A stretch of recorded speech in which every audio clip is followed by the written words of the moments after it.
Hey, what's up again, Lex here, and today we're talking about warriors and how they've been performing in the Dawn of the Hunt update for Path of Exile 2. I was away for the weekend, so you can now see I'm going through the Cruel campaign playthrough, but I gotta say, despite the overall backlash to this update, Warrior has been feeling pretty good. Now, I know a lot of you found this channel from the Magma Barrier Trampletoes video, and sadly, I have to say, I'm pretty sure that particular build is dead, which in my opinion is fine. I mean, you shouldn't be able to one-shot like the hardest bosses in the game, you know? You should probably have to take part in at least, you know, a quarter of the fight. So yes, Magma Barrier's top end damage was nerfed very hard. However, it was actually buffed in the early game, like significantly, and I was expecting as much because I saw the tooltip changes in the patch notes before the patch was released. They also buffed some of the other warrior shield skills like shield charge, resonating shield, and shield wall, but they also added a new shield bash that you can perform after you successfully block an attack. Yeah, again, I gotta say, Warrior's been feeling really good this patch, but that's not to say that, you know, all the negative feedback on the subreddit and elsewhere are unwarranted. I think some of the other classes are probably just suffering a bit more at the moment. But yeah, I want to make a quick video talking about the changes to these shield skills, as well as a bit about how I've been leveling my character, which has made the campaign feel like a breeze, honestly. So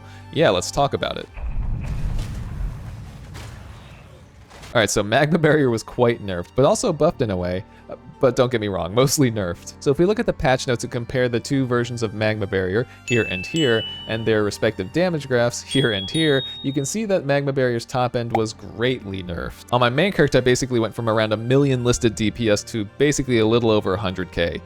Pretty brutal. However, that's not to say it's completely useless now. As I said, it's still a very good option for leveling, and I've been leveling with it. If you have a relatively high armor shield, you're going to kill most mobs that hit you and activate it. If not outright kill them, they'll definitely be primed for a stun, so you can just mop them up with a bone shatter. If I had to give my early impressions on these Magma Barrier changes, I think right now the skill is going to be part of my arsenal for sure, even into the end game, but it's no longer the main boss killer it once was. Which is fine. I mean, even when leveling before Dawn of the Hunt, it never was. It was only when you got to the end game and you stacked a stupid amount of plus melee skill. Honestly, I'm kind of glad that they made this change because I don't think you should be able to just, you know, skip the toughest bosses in the game. So yeah, Magma Barrier buffed for the early game, nerfed heavily for the late game. We'll just have to see how it performs in maps and beyond once I get there with my Dawn of the Hunt character. But overall, GGG actually ended up helping us shield warriors out a bit with the other skills.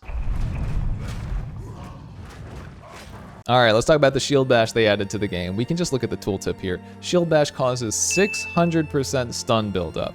You should be going, whoa, right now. Yeah, that is a ton of stun buildup. I was able to heavy stun some bosses in the early game in 2 shield bashes. It's actually a bit wild. The only issue is that the hitbox of the shield bash is pretty small, and on certain bosses you start really feeling the jank of their attack hitboxes and their character model hitboxes when you're trying to bash them multiple times with this. There was even a bug, I'm not sure if they've hotfixed it yet, that was causing some desync. If you were shield bashing too much, like right when you would heavy stun a boss, they would instead skip the heavy stun, go invisible essentially, and just keep attacking you. Almost got me killed a few times, but then your character and the boss would snap back into position, then the boss would get heavy stunned. Sometimes it was very strange, and I hope they've looked into this or plan to. Another important aspect of this new shield bash is this part here. Shield bash always light stuns.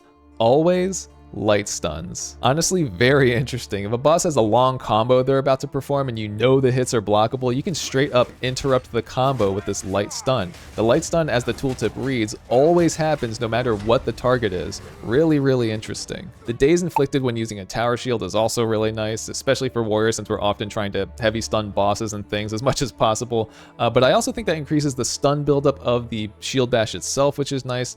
And on top of that, the shield bash can't be evaded. Beautiful. It has some damage scaling. It's not really about the damage though, it's about the stun buildup, which is honestly insane. You can heavy stun early game bosses over and over and over again with this ability. Obviously not all of them. They have to be bosses that have blockable attacks, but most do use blockable attacks. So if you guys practice up and get good with this ability, you'll be heavy stunning bosses multiple times in a fight, frequently and easily. One thing I noticed though is that the stun buildup isn't quite as crazy once you reach Act 2 and Act 3. I'm not sure if that's intentional, but it seems a little off compared to the early game, maybe because the damage scaling is a little low, so I'm not sure if this is a bug or not, but it's something that I definitely recommend trying during the earliest part of your playthrough. You can also time this with Magma Barrier for a bunch of extra damage, honestly something you should be doing as a shield warrior anyway, but I found that this new shield bash kind of ruins Magma Barrier for group clearing, because before you could like spam raise shield and get a bunch of high damage rapid Magma Barriers off, but now you're just going to perform the shield bash, and that shield bash basically interrupts that rapid Magma Barrier use. Also, the new shield bash isn't great for priming normal mobs for stun because, well, it does so much stun buildup that you just outright heavy stun them. And you can't even socket it with a new Brink support gem, which is unfortunate. And against rares, I'd honestly rather just use shield charge into perfect strike or something. But if you want to prime things for bone shatter quickly, there is another way. Alright, so Resonating Shield was buffed a bit, dealing more damage per hit, which honestly feels pretty good. I'm not sure if this was always the case, but now it feels pretty legit as a stun primer for bone shatters. Especially if you socket it with overpower. Like, you can prime a lot of mobs for stuns in 2-ish shockwaves of this ability, and if your shield has enough armor, sometimes in 1 tick of channeling, which is pretty fast. Similar to the last section, Resonating Shield, like before, activates Magma Barrier every time you use it.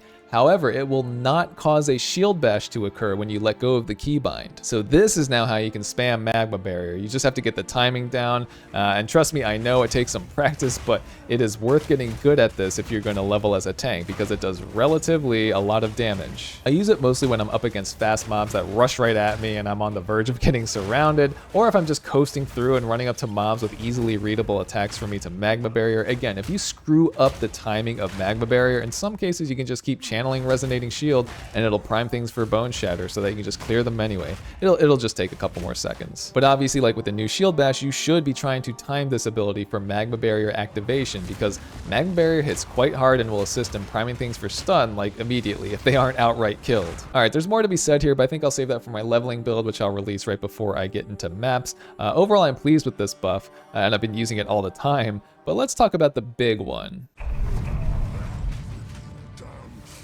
Okay, so shield charge had its damage buff. We can see the 2 here, nice little buff to the attack damage, but the collision damage got buffed by 300% on the top end. Guys, this thing is getting close to perfect strike levels of damage without the timing and channel. This has been really good. And if you socket it with Stomping Ground and are running strength, you're getting even more damage and stun buildup out of this thing. Out of all the shield skills, this one has been feeling the absolute strongest. It hits. Again, the stun buildup is massive with Stomping Ground. I use this thing basically on cooldown now against bosses and as a nuke against rares, sometimes against smaller groups of mobs if they are gathered closely enough, but usually just against bosses and rares since this thing has a bit of a cooldown. Magma Barrier now also activates with this ability, so that's something to keep in mind. Not super useful though if you're using it to close distance. You know, usually you're too far for something to activate Magma Barrier, or if a projectile does happen to hit you, you're probably too far from anyone anyway, etc. You could use it point blank to time one on a boss fight or something, but honestly, I find just using it as soon as you possibly can, again, on cooldown, is the best option to keep the damage rolling,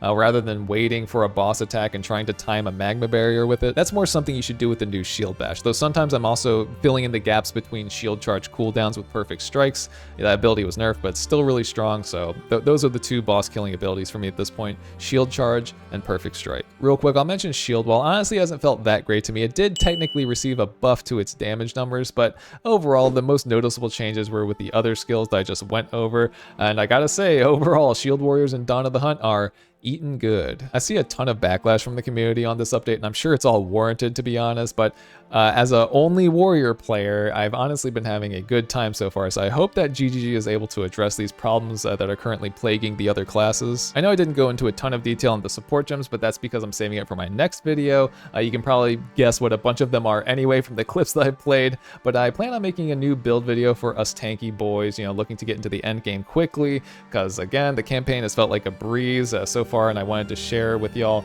the more, you know, in more detail how I built this guy, and then we'll get into the end game stuff from there. That's going to be it for this one. I'll see you guys next time.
I won't tell tales, though.